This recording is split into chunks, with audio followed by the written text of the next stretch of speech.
The storm wasn't just in the sky. It was in her soul. A drenched photograph was all Ava Patterson had left of her family, its edges blurring into a pulp in her trembling hands. Across the street, the Caldwell Tower pierced the weeping clouds, a monument to the man who had shattered her world. Inside, her husband Damien was toasting his new life, with his new woman, oblivious to the fact that his children were fading. Ava had lost her home, her dignity, and her hope. But as the rain washed over her, she made a promise. He would not take her children too. She would walk through hell and high water to save them, even if it meant facing him one last time. The eviction notice was a stark white slash against the peeling paint of the apartment door. It felt less like paper and more like a final judgment. Ava Patterson stared at the bold, unforgiving letters, her breath catching in her throat. The words blurred as rain from her soaked hair dripped onto the page, mimicking the tears she refused to let fall. Just 18 months ago, her world had been a sun-drenched penthouse overlooking the city. It had been filled with the scent of Damien's expensive cologne, the sound of their twin children's laughter echoing on marble floors, and the easy, comfortable rhythm of a life she believed was unbreakable. Damien Caldwell, the tech magnate whose face graced business magazines, had been her Damien. The man she'd met in a crowded university library, the one who'd shared instant noodles with her while mapping out his empire on a napkin. She had been his foundation, his partner, his wife. Now she was just the woman he'd left behind.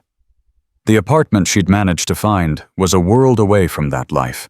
It was a cramped two-bedroom unit in a run-down part of the city where the symphony of sirens replaced the gentle hum of a climate-controlled high-rise. The rent was a mountain she could barely climb each month, cobbled together from a part-time job at a local bakery and the dwindling remnants of her pride.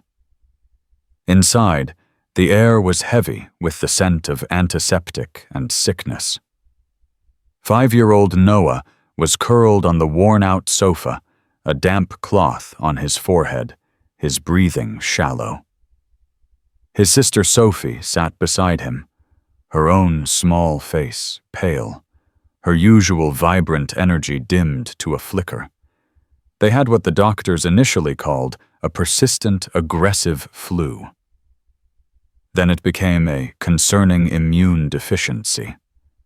Now it was a terrifying string of letters and numbers, XALed, a rare genetic disorder that was insidiously attacking their small bodies. Mommy Sophie's voice was a whisper. "Is Noah sleeping again?" Ava forced a smile, her heart twisting. "He's just resting, sweetie, so his body can get strong." She knelt, feeling Sophie's forehead. Warm. Too warm. The doctor's words from yesterday echoed in her mind. "The standard treatments aren't effective enough, Mrs. Patterson. There's an experimental gene therapy protocol. The success rate is promising, but the cost is astronomical. We're talking hundreds of thousands of dollars per child. Hundreds of thousands." She had exactly $412 in her bank account. When Damien had left, his lawyers had been swift and brutal. They'd called it a generous settlement, but it was a pittance compared to his multi-billion-dollar fortune. It had been enough to secure this apartment and survive for a few months, but it was a leaky lifeboat in the middle of an ocean, and it was sinking fast. He had cut her off not just financially, but emotionally. Her calls went to his assistant. Her emails were met with automated replies. He had built a fortress around his new life, and she was left outside in the cold. She looked at the photo on the small, cluttered side table, the last one taken of them as a family. They were at a beach house in the Hamptons. Damien was holding Noah on his shoulders. Sophie was in Ava's arms, and they were all laughing, their faces lit by a perfect sunset. It felt like a scene from someone else's life. A violent cough from the sofa ripped her from the memory. Noah was shaking his face, scrunched in pain. Ava rushed to his side, her hands moving with the practiced efficiency of a mother who had spent countless nights watching her child suffer. She soothed him, whispered empty reassurances, and held his small, frail hand until the fit subsided. As he drifted back into a restless sleep, Ava looked from his pale face to Sophie's worried eyes. This wasn't just about the eviction notice anymore. This was a race against time, a battle she couldn't possibly win with the resources she had. Her gaze drifted to the window, to the distant glittering spire of the Caldwell Tower. He was up there, in his glass castle, with her. Jessica Montgomery, the sleek, ambitious publicist who had entered their lives professionally and then systematically dismantled them personally. Desperation was a cold, sharp thing. It stripped away pride, silenced reason, and left only a raw, primal instinct. She had to save her children, and there was only one person in the world who had the means to do it. Swallowing the bitter taste of humiliation, Ava knew what she had to do. She had to go to him. She had to beg. For Noah and Sophie, she would crawl if she had to. The champagne flute felt cool and elegant in Jessica Montgomery's perfectly manicured hand. From the 80th floor wraparound balcony of Damien Caldwell's penthouse, the city below was a sprawling tapestry of glittering lights. It was her kingdom now, and Damien was her king. The floral arrangements from Preston Bailey are confirmed, the catering by Jean-Georges is set, and the string quartet will be playing Vivaldi as the guests arrive, she said, her voice smooth as silk. She turned to Damien, a dazzling smile playing on her lips. The Caldwell Foundation Charity Gala is going to be the event of the year. It will completely redefine your public image. Damien stood by the railing, his back to her, staring down at the city. He wasn't listening. He was thinking. Or rather, he was actively trying not to think. "Good," he murmured, his voice flat. "Whatever you think is best, Jessica." Jessica's smile tightened for a fraction of a second. She hated when he got like this, distant, moody. It was usually when something reminded him of his old life. She had worked tirelessly for over a year to scrub every trace of Ava from this penthouse from his life. She'd replaced the muted, comfortable furniture with stark, modern pieces. She'd swapped the family photos for abstract art. She had even convinced him to change the passcode on his private elevator, a code he had once shared with his ex-wife. She walked towards him, her designer dress shimmering under the recessed lighting, and wrapped her arms around his waist from behind. "Is something wrong, darling?" Damien flinched slightly at her touch before relaxing into it. "Just a lot on my mind with the new merger."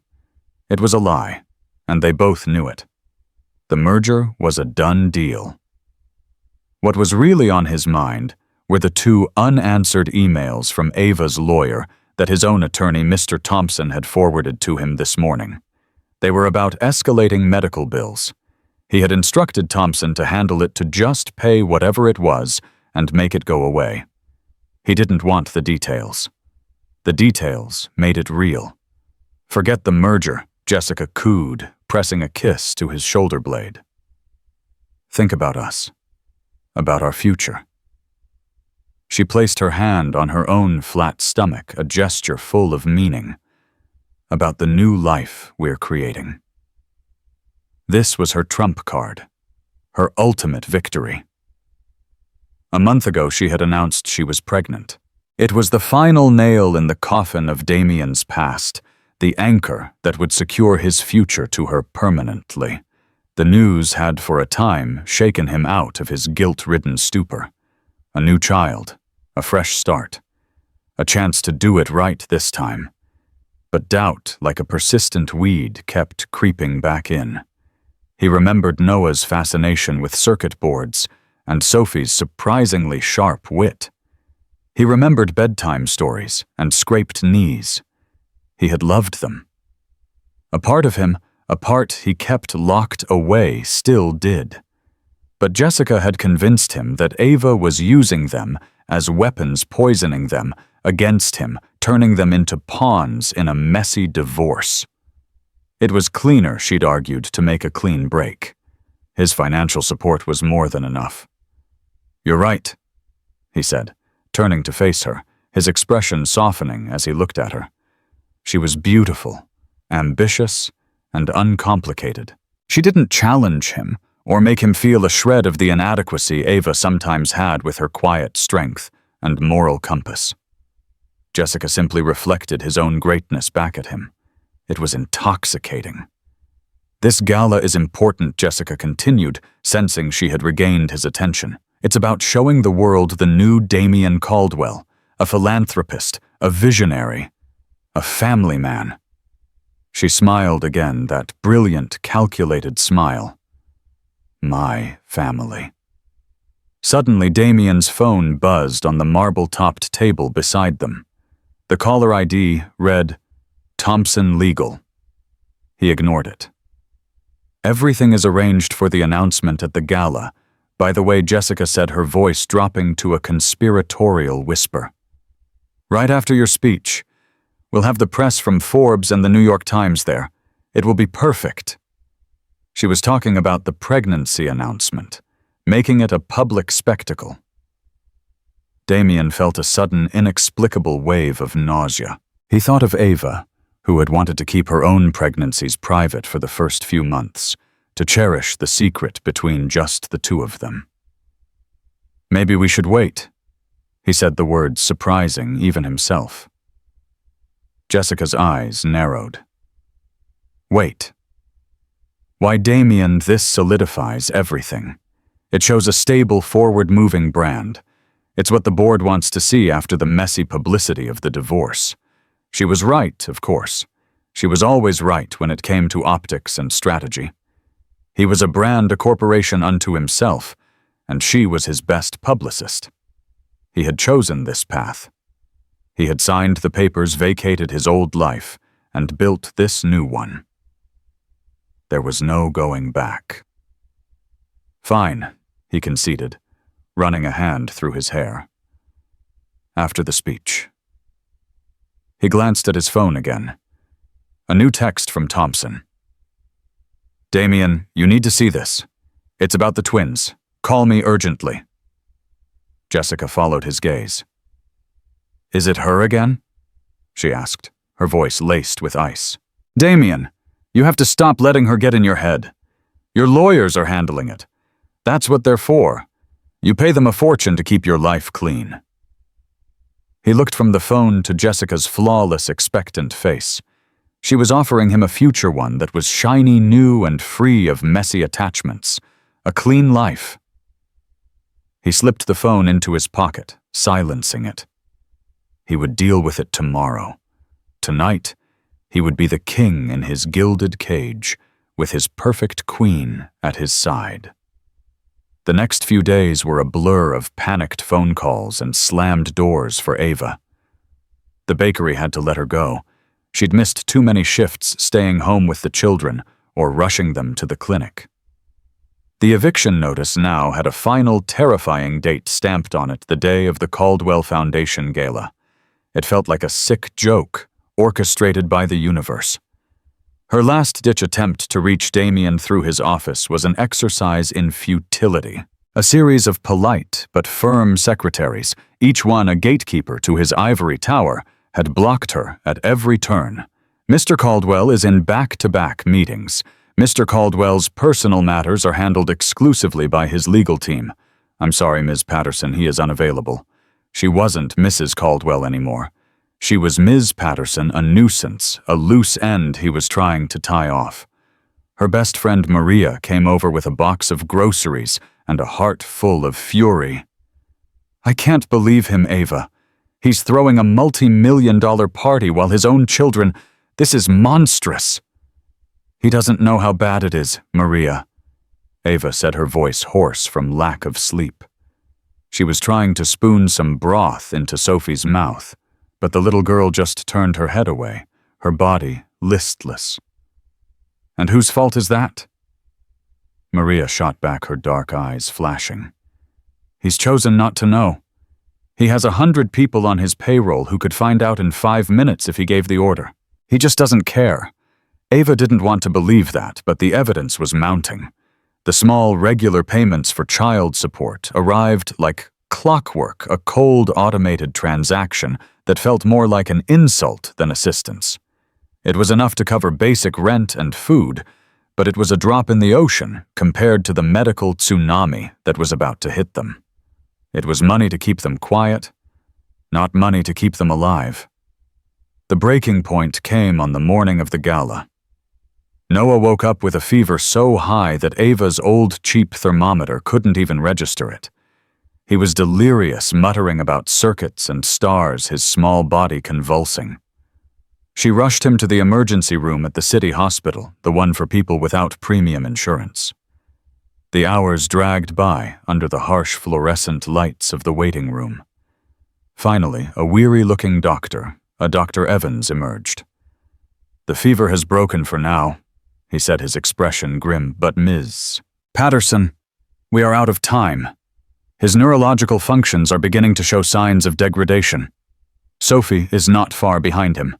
This experimental therapy we discussed, it's no longer a suggestion. It's their only chance." Ava's body went cold. "What happens if they don't get it?"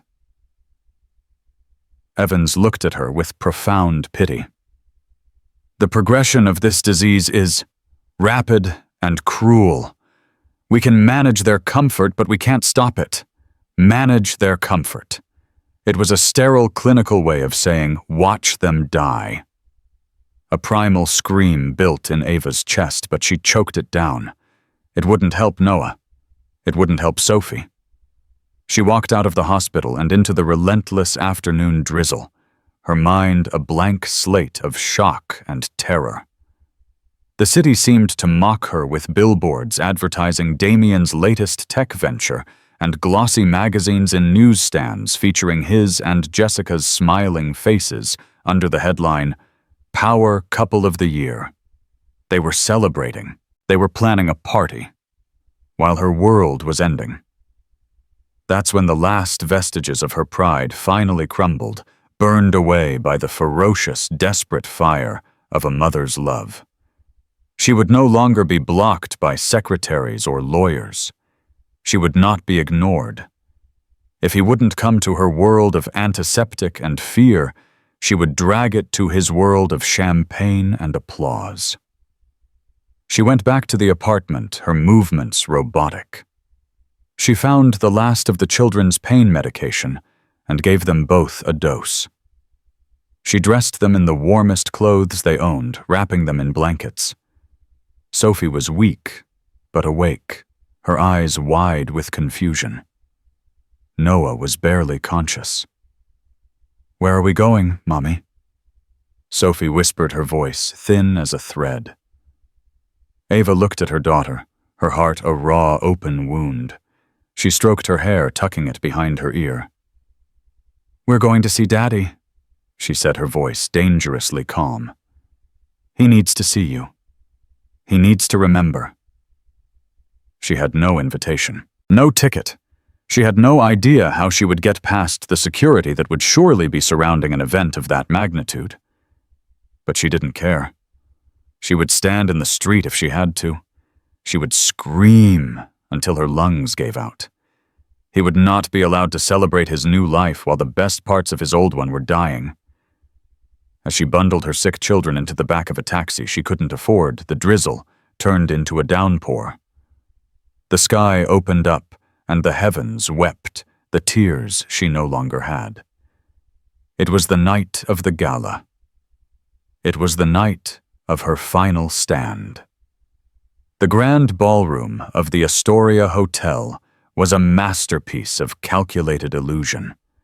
Thousands of white orchids seemed to float in mid-air, suspended by invisible wires. The light from a dozen crystal chandeliers refracted through hundreds of champagne glasses, casting a diamond-like sparkle across the room. It was a scene of breathtaking opulence, meticulously designed by Jessica Montgomery to broadcast one clear message power. Jessica was in her element. She moved through the crowd of politicians, celebrities, and industry titans with a practiced grace, a word for everyone, her smile never faltering. She wore a stunning backless gown of crimson silk that clung to her every curve, a deliberate choice to accentuate the gentle, almost imperceptible swell of her belly. Tonight, she was not just Damian Caldwell's partner. She was the mother of his heir, the future Mrs. Caldwell.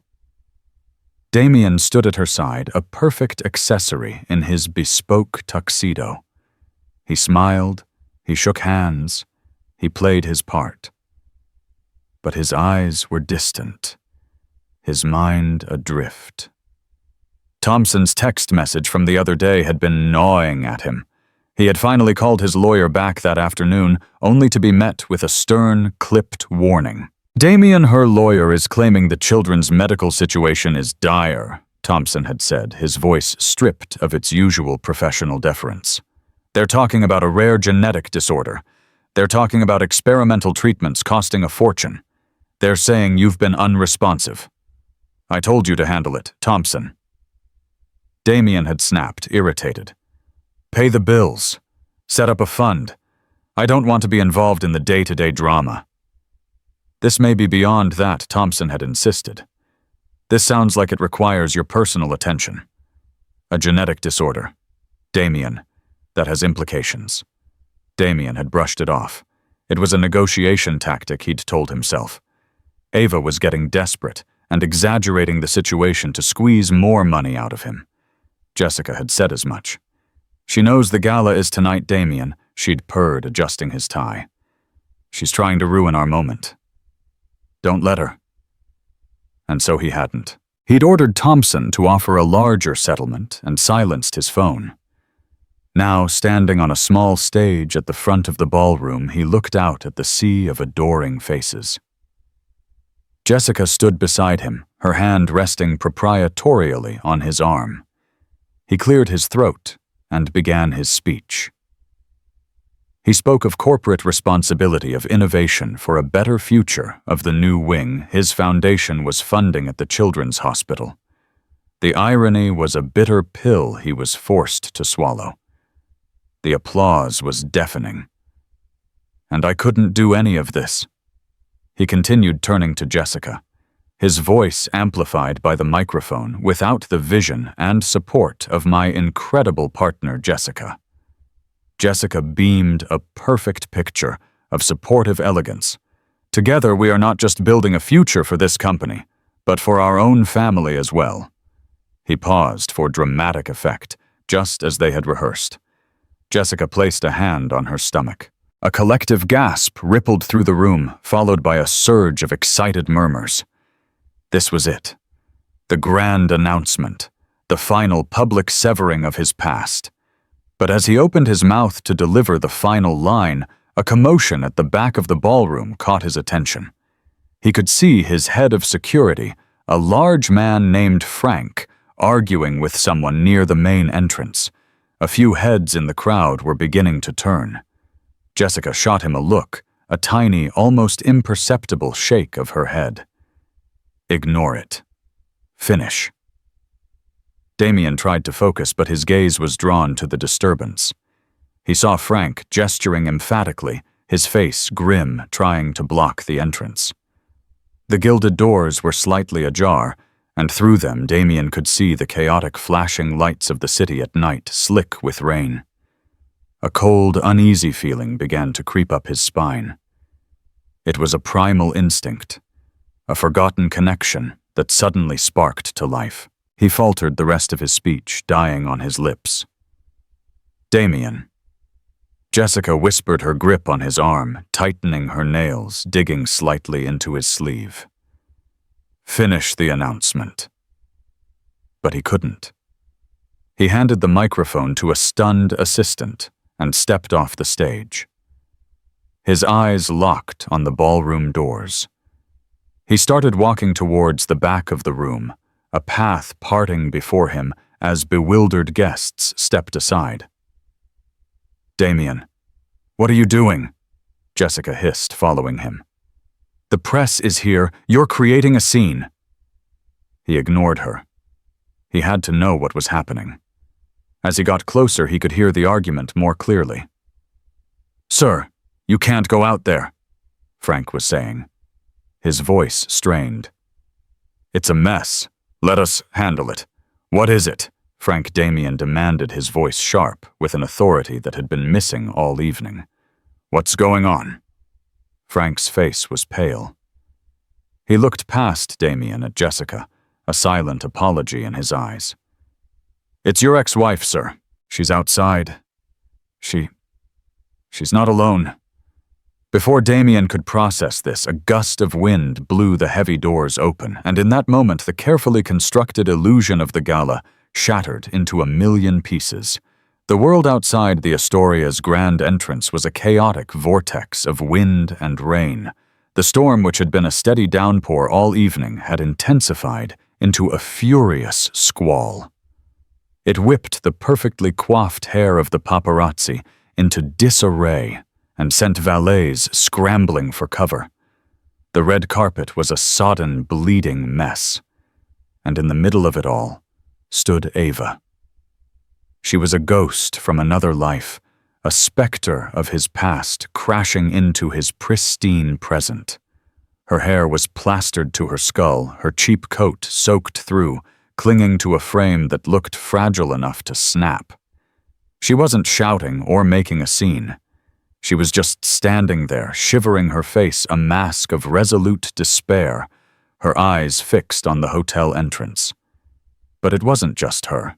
She was holding a small blanket-wrapped bundle in her arms and clutching the hand of another small figure huddled beside her.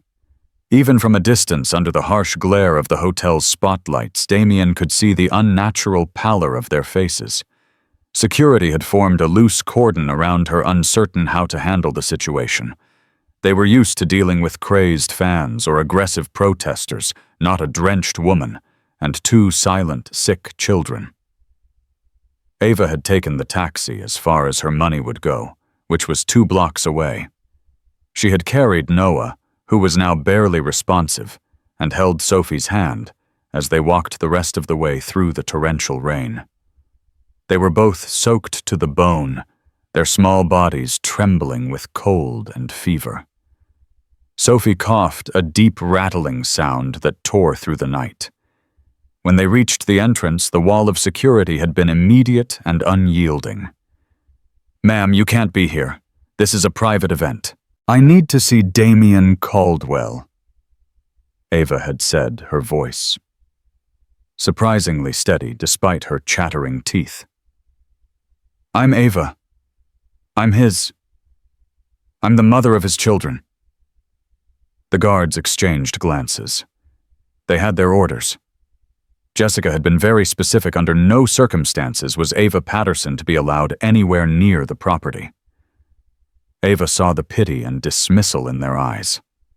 She saw the flashes of cameras from the press line reporters, sensing a story far more interesting than a charity donation. Humiliation washed over her, hot and sickening, but she held her ground. She would not be moved. She would wait, even if she froze to death on this very spot. Then, just as her strength began to fail her, just as Noah's dead weight in her arms felt impossibly heavy, a wave of dizziness swept over her. The flashing lights of the cameras, the shouting of the guards, the cold rain, it all began to spin. Her knees buckled. With a soft cry, Ava collapsed onto the wet pavement, still instinctively shielding Noah's body with her own. Sophie cried out, "Mommy!" her small voice lost in the howl of the wind. And that was the scene that greeted Damien as he pushed past his own security and burst out into the storm. Time seemed to slow down. For Damien, the opulent ballroom behind him, with its Vivaldi and champagne, ceased to exist. His world narrowed to the tableau of utter devastation on the rain-slicked pavement before him. Ava on her knees, struggling to get up. Sophie weeping beside her, tugging on her arm. And the still small bundle in her arms that he recognized with a jolt of pure, unadulterated shock. Noah. He started forward, a guttural sound escaping his throat, but Jessica's hand shot out, grabbing his arm. Her grip was like steel. "Don't," she commanded, her voice a low, vicious whisper. "Damien, think. The cameras are everywhere. She's doing this for attention, for money. It's a pathetic, desperate act. Let security handle it. We'll go back inside and release a statement tomorrow." Her words were logical. They were strategic. They were the kind of advice she always gave him, the kind that had guided his public life so successfully. But as he looked at the scene, something inside him broke. This wasn't a PR problem. This was a father's nightmare. He shook off her hand and strode into the rain, the icy drops soaking his tuxedo in seconds. The paparazzi erupted into a frenzy, their flashes creating a strobing, surreal light. "Ava," he yelled over the storm. She looked up, her face streaked with rain and tears. There was no hatred in her eyes, only a bone-deep exhaustion and a plea so profound it struck him to his core. "They're sick, Damien," she gasped, her voice ragged. "They're so sick." Jessica had followed him, an umbrella now held over her head by a frantic security guard. She stood just at the edge of the curb, a look of pure disgust on her face. She saw her perfectly orchestrated evening, her grand announcement, her moment of triumph all dissolving in a puddle of dirty rainwater. How utterly pathetic, Jessica said, her voice just loud enough for Damien to hear over the din. She took a step forward, a cruel smile gracing her lips. "Look at you, Ava. Crawling back using your children as props. Did you really think this would work?" She turned to Damien, her expression softening into one of feigned sympathy. "Darling, don't fall for it. She's just trying to manipulate you. These children are her problem, not yours. We have our own family to think about now." That was the moment. The final clarifying second. Her problem, not yours. The words hung in the air, more chilling than the wind. Damien looked down at the children. He saw Sophie's face, so much like his own, twisted in fear and confusion. He pushed the blanket back from the other bundle and saw his son. Noah's eyes were closed. His skin had a bluish tint around his lips, and his breathing was terrifyingly shallow. He looked small, breakable. He remembered Thompson's words. A rare genetic disorder. It has implications, genetic. From a mother and a father. Everything Jessica had told him, that Ava was poisoning them against him, that she was exaggerating, that she was using them, it all crumbled into dust. This wasn't manipulation. This was real. This was a mother's last desperate gamble to save her children, his children. A rage unlike anything he had ever known surged through him. It was a white-hot cleansing fire, burning away a year's worth of lies, selfishness, and willful ignorance. He turned his head slowly, his gaze falling on Jessica. Her smug smile faltered slightly under the intensity of his glare. He pointed a trembling finger at the two small figures on the ground. His voice, when it came out, was not a whisper. It was a raw, primal roar that cut through the storm, silenced the paparazzi, and echoed in the stunned silence. "These are my children." The world stopped. Jessica's face went white. The security guards froze. Even the rain seemed to hold its breath. In that instant, Damien Caldwell, the billionaire, the titan of industry, was gone. All that was left was a father horrified by what he saw and what he had done. The silence that followed Damien's roar was absolute. It was a vacuum pulling all the air from the space around them. Jessica stood frozen, her smug smile wiped clean from her face, replaced by a mask of disbelief and fury. The press, after a moment of stunned inaction, went into overdrive, their cameras flashing like 1,000 lightning bugs. Damien didn't notice. His entire being was focused on his children. He knelt on the wet pavement, his expensive suit forgotten, and gently took Noah from Ava's trembling arms. The boy was terrifyingly light. A wave of panic and regret so profound it almost buckled him, washed over him. How had he let it get to this? Frank, he barked at his head of security. Get the car. Not the limo, the town car. Now, and call Dr. Alistair Finch. Tell him it's a Caldwell family emergency. Tell him to meet me at Mount Sinai, whatever it takes. Dr. Finch was the best pediatric specialist in the country, a man whose hospital wing Damien had just pledged to fund.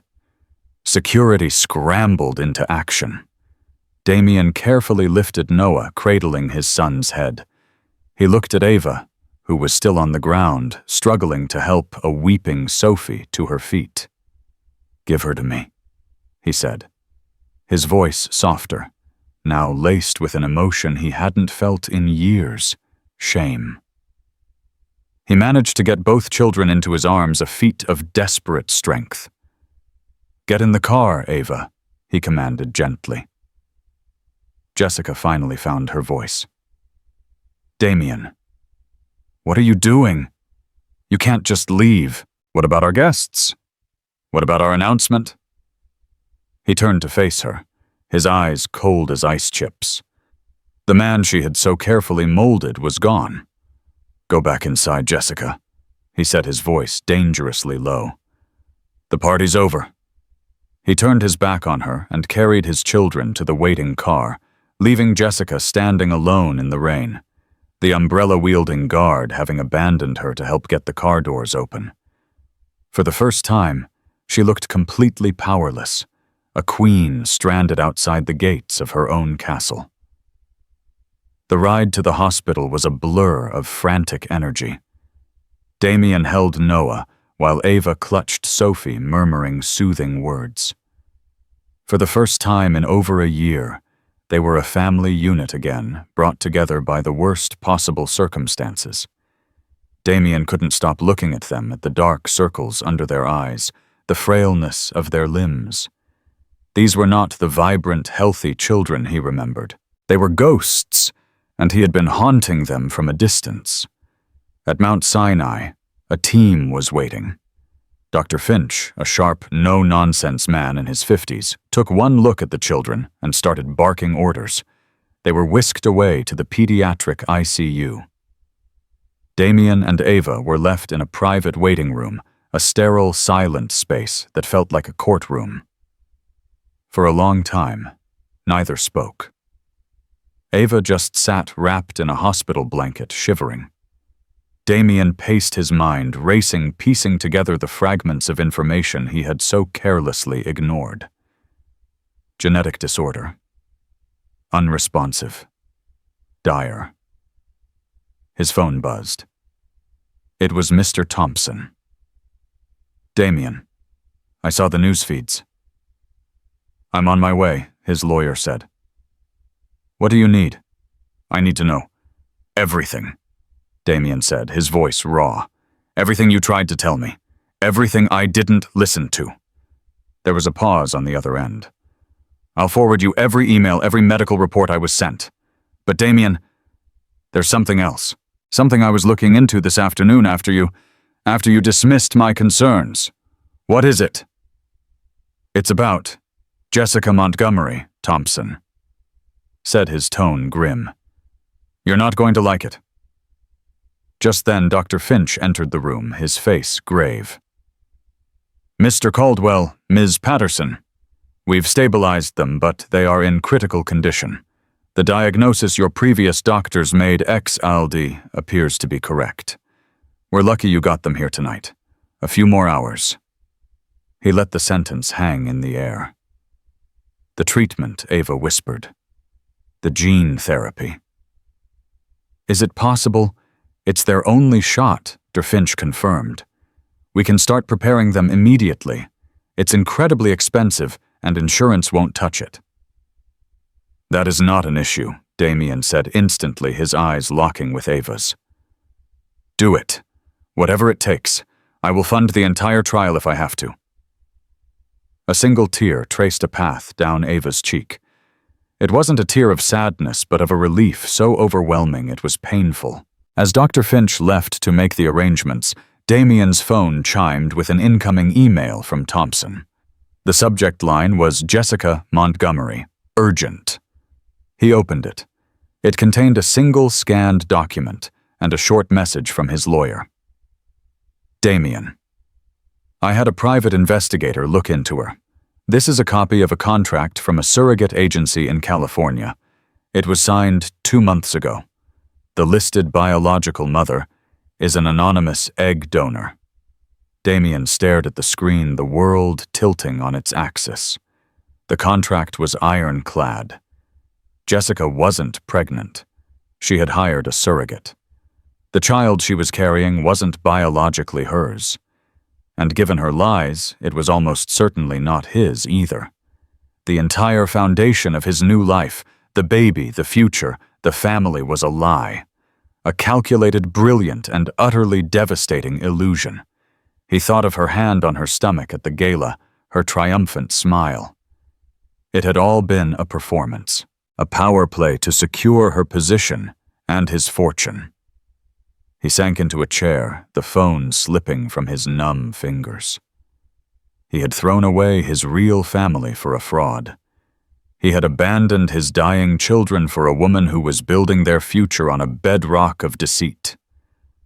The weight of his own colossal foolishness crashed down on him, and in the sterile silence of the hospital waiting room, Damien Caldwell finally began to weep.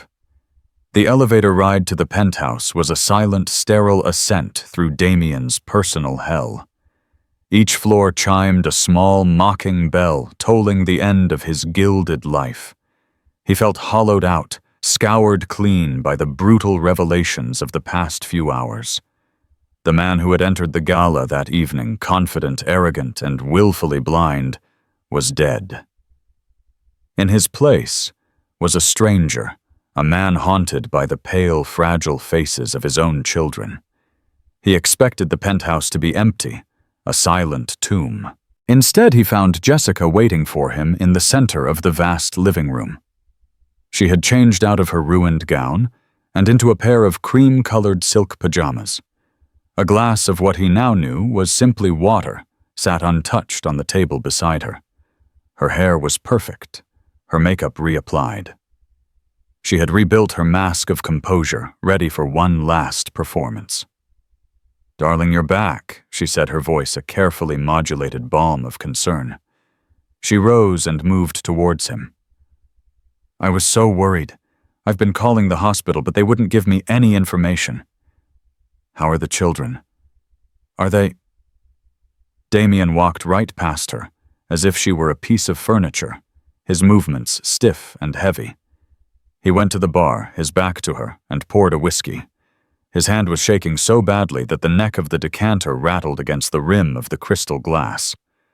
"This is all a terrible, terrible mess," she continued, her voice following him, undeterred. She was regrouping, shifting her strategy. "But we can fix this. I've already spoken to Patricia at our PR firm. She's drafting a statement. We'll be proactive. We'll frame it as a compassionate, albeit dramatic, response to a clearly troubled woman. We can announce the formation of a new pediatric health trust managed by our foundation. We'll make you look like a hero rushing to the aid of your estranged family. We can still control the narrative, Damien." He finally turned the glass in his hand, his eyes two black holes in his pale face. The emptiness in them scared her. "Narrative," he repeated the word, tasting like ash in his mouth. "You think this is about a narrative?" Everything is about the narrative, she insisted, taking a step closer. Damien, don't let that woman's street theater stunt cloud your judgment. She played you. But we are smarter than her. We have a future. Our baby. Stop, he said. The word was not loud, but it had the force of a physical blow. It froze her mid-sentence. Just stop talking. He set his glass down, walked over to the slate coffee table where his tablet lay, and woke the screen. He didn't have to search for the email from Thompson. It was still open. He swiped to the scanned contract for the surrogacy, its clinical legalistic text a stark monument to her deceit. He didn't throw the tablet at her. He placed it on the table in front of her, a quiet, final judgment. Jessica's eyes darted down to the screen. The mask didn't just crack, it disintegrated. He saw it all in a flash flood of expressions, the sharp intake of breath, the flicker of raw panic, the frantic calculation as her mind raced for an escape route, and the final dawning horror of being caught. It's not what it looks like, she stammered. Her voice losing its silky smoothness, becoming thin and reedy. There were complications. With my health, I couldn't risk the pregnancy myself. I was going to tell you, I wanted to surprise you to ensure everything was perfect for our baby. Perfect? Damien let out a laugh, a dry, hollow sound that held no humor. It was the sound of something breaking. You mean perfectly staged? Was the anonymous egg donor part of the surprise as well? Was any of it real, Jessica? Or was it all just an elaborate merger and acquisition with my life as the target company? Her composure finally snapped. The desperation became rage. I did it for us, she cried, her voice rising, echoing in the cavernous room. I did it to give you what you said you wanted, a clean slate, a perfect heir, a perfect family without the messy, inconvenient baggage from your past. I saw how weak you were when it came to her and those children. They were an anchor dragging you down. I was securing our future. I was giving you the legacy you deserve. Her confession, so brazen and unapologetic, was the final clarifying blow. He saw her with perfect, hideous clarity, a brilliant strategist who had viewed his life, his emotions, and his children as assets and liabilities on a balance sheet. He felt a sudden, profound calm. The rage was gone, replaced by something colder, heavier. It was the weight of his own monumental stupidity. My children, he said, his voice dropping to a whisper that was somehow more menacing than a shout, are lying in an ICU fighting for their lives because I was weak enough to believe in your balance sheet, because I listened to you, because I traded their lives for an illusion. He turned and walked towards the master bedroom. Get your things, he said, his voice flat, his gaze fixed on the door. I want you out of this apartment by sunrise. Your name will be removed from the building's security list. Your access cards and accounts will be deactivated. My lawyers will messenger a severance package to an address of your choosing. It will be generous. In return, you will sign a non-disclosure agreement so airtight that you will not be able to so much as whisper my name to a stranger for the rest of your life. If you refuse, or if I ever hear of you again, I will dedicate a significant portion of my fortune to systematically exposing and destroying you. Am I clear? Tears hot with fury and utter defeat streamed down Jessica's face. The game was over. She had lost. You'll regret this, Damien, she spat, her last pathetic attempt at a threat. She will never take you back. You'll be alone. He paused at the bedroom door, his hand on the handle, and looked back at her for the last time. This isn't about her taking me back, he said, his voice weary. This is about me earning the right to look my children in the eye again. It's about me learning how to be a father, a concept you would never understand. He stepped into the bedroom and closed the door, the soft click of the latch echoing like a gunshot in the silent penthouse. The weeks that followed were a penance. Damien shed his corporate skin and lived in the beige antiseptic world of the hospital. He learned the nurses' names, the rhythm of the beeping machines, the subtle shifts in his children's breathing. He sat for hours watching Ava. He watched her smooth Sophie's hair read to Noah in a soft, steady voice and argue with doctors about medication dosages with a fierce intelligence he'd forgotten she possessed. He saw her strength not as an innate quality, but as a conscious choice she made every single minute of every single day. Their interactions were brief, functional, and excruciatingly polite. He would bring her coffee. She would thank him without meeting his eyes. He would take over watching the children so she could sleep for an hour in a cot. She would return and resume her post without a word. They were two planets orbiting the same suns, trapped in a shared gravitational pull, but never touching. One night, Noah had a nightmare, thrashing in his sleep and crying out. Damien was there in an instant, gently shaking him awake. "It's okay, buddy. You're safe." "Dad's here," he whispered. Noah's eyes fluttered open, wide with fear. "I want Mommy," he whimpered, and the words were a knife in Damien's chest. He simply nodded and went to wake Ava, retreating to the shadows of the room, as she soothed their son back to sleep. He was a provider, a guardian, a source of funds, but he was not yet a comfort. He had not earned that right. He finally found a moment to speak to her one evening when a nurse had convinced her to take a walk. He found her in the hospital's small, quiet chapel, staring at the stained glass window.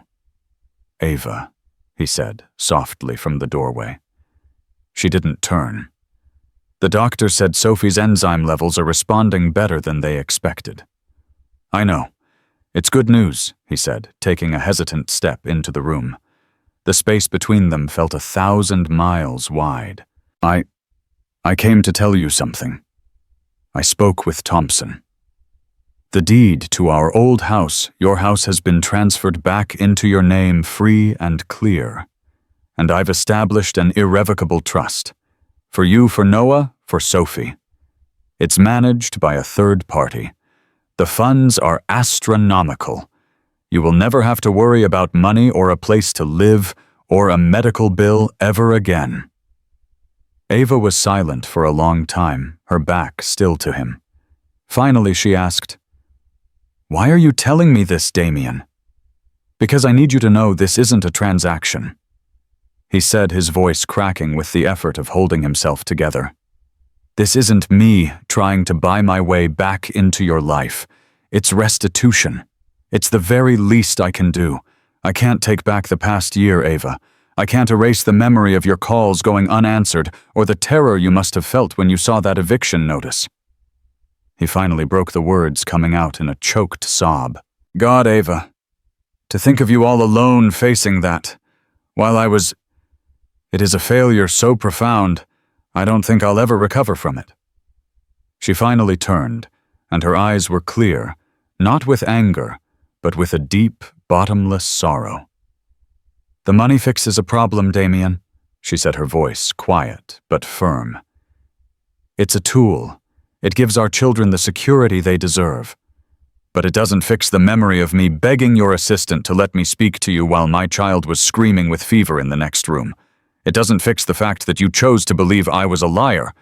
Trust isn't a house or a bank account. It's a delicate thing. And you didn't just break it. You pulverized it." He flinched, as if she'd struck him. It was the truth, and it was a truth he had to accept. "I know," he whispered, his head bowed in shame. "I don't expect your forgiveness. I don't deserve it. But I am going to spend every day for the rest of my life trying to be the father that Noah and Sophie deserve." Weeks later, the miracle they had been praying for began to bloom. The gene therapy was taking root. The children's energy returned in small but significant bursts. One afternoon, Damien walked into their new private room, upgraded from the ICU, and stopped in the doorway. Ava was sitting on the bed, reading a story to Sophie, who was actually giggling. And Noah, for the first time in months, was sitting up on his own, his brow furrowed in concentration, as he tried to connect two wires on a small electronics kit Damien had brought him. He looked up and saw Damien, and a tiny, hesitant smile touched his lips before he turned back to his project. It was a small thing, a fleeting moment, but for Damien, it was everything. He was still an outsider, a man standing in the doorway of a life he had forfeited. He hadn't been forgiven. Their family wasn't magically whole, but as he watched his son's small, clever hands at work and heard his daughter's laugh, he knew he had been given something more precious than forgiveness. He had been given a chance to rebuild. It would not be a restoration of the old life, but the painstaking construction of a new one, brick by brick, moment by moment, built on a foundation of humility and an unwavering promise to never, ever look away again. It was the first stone, and he would spend a lifetime laying the rest. In the end, this wasn't a story about a billionaire reclaiming his lost love. It was the story of a mother's ferocious will to save her children and a father's painful awakening to the things that truly matter. Ava Patterson, armed with nothing but a mother's love, faced down an empire and won the only prize that mattered, her children's future. Damien Caldwell learned the harshest lesson of his life, that a true fortune isn't measured in stock prices, but in bedtime stories and fevered brows. Their family was not magically healed, but a new foundation was laid, built on remorse, resilience, and the fragile, beautiful hope of a second chance. What do you think? Can a man who has made such a terrible mistake ever truly earn forgiveness? Is a mother's love the most powerful force on earth? Let us know your thoughts in the comments below. If this story moved you, please hit the like button, share it with someone who appreciates a powerful drama, and subscribe to our channel for more unforgettable stories that feel like they're torn from real life. Thank you for listening.